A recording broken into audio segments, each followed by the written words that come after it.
تو عبداللہ بن مبارک فرماتے ہیں فرض حج کر لیا، نفل کرنے جا رہا تھا، 300 دینار پاس تھے، میں پہنچ گیا کوفے تک، وہاں سے جا کر کے کچھ سامان خریدنا تھا، احرام خریدنا تھا، ضرورت کی چیزیں، دوست بھی ساتھ تھے، کہتے ہیں یار میرے جلدی تھک گئے، خریداری کر کے وہ چلے گئے، میں شام تک رکا، بڑا تھک گیا تو سوچا اتنی لمبی چوڑی خریداری کی ہے تو جھیل تھی پاس، میں نے کہا وہاں جا کے ذرا ٹھنڈی ہوا لیتا ہوں، کہتے ہیں میں اس طرف گیا، رات کا اندھیرا تھا، مری ہوئی بھینس پڑی تھی، یہ کچھ 700-800 سال پہلے کی بات عرض کر رہا ہوں، کہتے ہیں مری ہوئی بھینس پڑی تھی، ایک عورت کالے برقعے میں نقاب پوش آئی اور اس بی بی نے مری ہوئی بھینس کا خنجر سے گوشت کاٹا، تھیلے میں ڈالا اور دوڑی، کہتے ہیں میرے ذہن کے اندر خیال آیا کہ بی بی کوئی ہوٹل چلاتی ہے اور مردہ جانور کا گوشت لوگوں کو کھلاتی ہے، ویسے تو جاسوسی منع ہے، اس نیت سے کہ مسلمانوں کو بچاؤں اس کے پیچھے ہو لیا، کہتے ہیں وہ گلیاں گزرتی گزرتی کوفے کی تنگ گلی میں گئی، ایک بڑا سا دروازہ لکڑی کا، بڑا پھاٹک جو پرانے شہروں میں ہوتے، کہتے ہیں اس بڑے پھاٹک پر اس نے زور زور سے دستک دی، دونوں ہاتھوں سے دروازہ کھلا،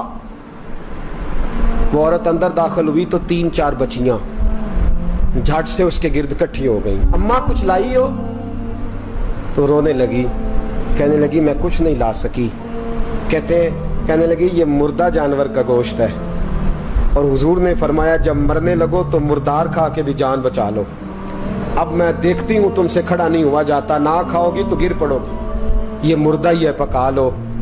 کہتے ہیں اگلے لفظ اس عورت نے کہے تو میں باہر کھڑا چیخنے لگا، وہ کہنے لگی ہم سید زادیاں ہیں، صدقہ زکات کھا نہیں سکتی، پر سب روگاں دا روگ محمد، جس دا نام غریبی، کنڈ ولا کے لنگ جان دے سب دوست یار قریبی، سید ہیں، صدقہ زکات یہ مردار کھا کے گزارا کرو، کہتے ہیں پھر اس عورت نے 4 بیٹیوں کو سینے سے لگایا، کہنے لگی تمہارا باپ زندہ ہوتا تو یہ دن نہ، سید بھی اور یتیم بھی اور مسکین بھی، پھر وہ روئیں، حضرت عبداللہ بن مبارک کہتے ہیں زور زور سے دروازے پہ دستک دی، بی بی باہر آئی، کون ہے؟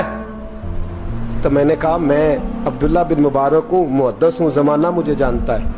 میرے شاگردوں کی لسٹ بڑی لمبی ہے، کہنے لگی اچھا تو؟ کہنے لگا یہ 300 دینار ہیں، تو مہربانی کرے تو رکھ لے، چلے اپنا کام کریں ہم جانے ہمارا، کہتے میں نے زمین پہ گھٹنے ٹیک کے نا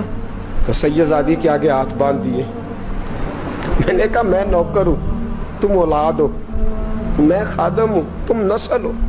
مہربانی کرو، مہربانی میرے اوپر مہربانی، پیسے رکھ لو، کہتے ہیں میں نے وہ پیسے دیے، میں واپس لوٹا، یار کہنے لگے چل، میں نے کہا نہیں میں نے نہیں حج کرنا، کہنے لگے کوئی نیا پلاٹ لینے کا پروگرام بن گیا، کوئی نئی انویسٹمنٹ، لوگ تانے دیتے ہیں نا، پر جے کر یار دے نام دا ملے میڑا، ان چولی پا لئیے پنجے سٹیے نا، جے کر یار دے نام دی ملے سولی، چھوٹا چھوٹ لئیے پشانٹیے نا، کہتا ہے میں نے کہا یار جیسے تمہاری مرضی سمجھ لو، یہ میرا راز ہے میں بتاتا نہیں، فرماتے ہیں لوگ حج کرنے چلے گئے، میں وطن آ گیا، 6 ماہ کے بعد قافلے لوٹے، جاگ کے سننا ذرا بات، میرے نبی نے فرمایا تو میرے امتی کی پریشانی دور کر، اللہ کامل حج کا ثواب دے گا، فرمایا میرے حبیب علیہ السلام کی امتی حضرت عبداللہ بن مبارک فرماتے میں آیا حج کر کے، حاجی آئے تو میں بڑی حسرت کے ساتھ، میں گھر میں روتا تھا، سوچتا تھا آج وہ مینا میں ہوں گے،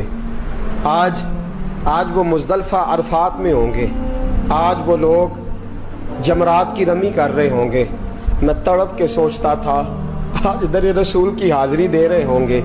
کہتے میں روتا تھا، جب حاجی لوٹے 6 ماہ کے بعد تو حاضری دینے گیا، ملنے گیا، پہلا دروازہ کھولا حاجی صاحب نے، میں نے کہا مبارک ہو، کہتے ہیں میں نے مبارک دی ذرا سنیے گا، کہتے ہیں وہ حاجی مجھے ڈانٹنے لگے، کہنے لگے چھوڑ یار اتنا بڑا آدمی ہو کے تو غلط بات کرتا ہے، میں نے کہا کیا ہوا؟ کہنے لگے تو نے ہمیں کہا کہ جانا نہیں، اور پھر ہم مینا میں آوازیں دیتے رہے تو بات ہی نہیں سنتا تھا، ہم آوازیں دیتے رہے ان اللہ علی کل شیء قدیر، آوازیں دیتے تھے، سنتا نہیں تھا، کہتے میں حیران ہوں،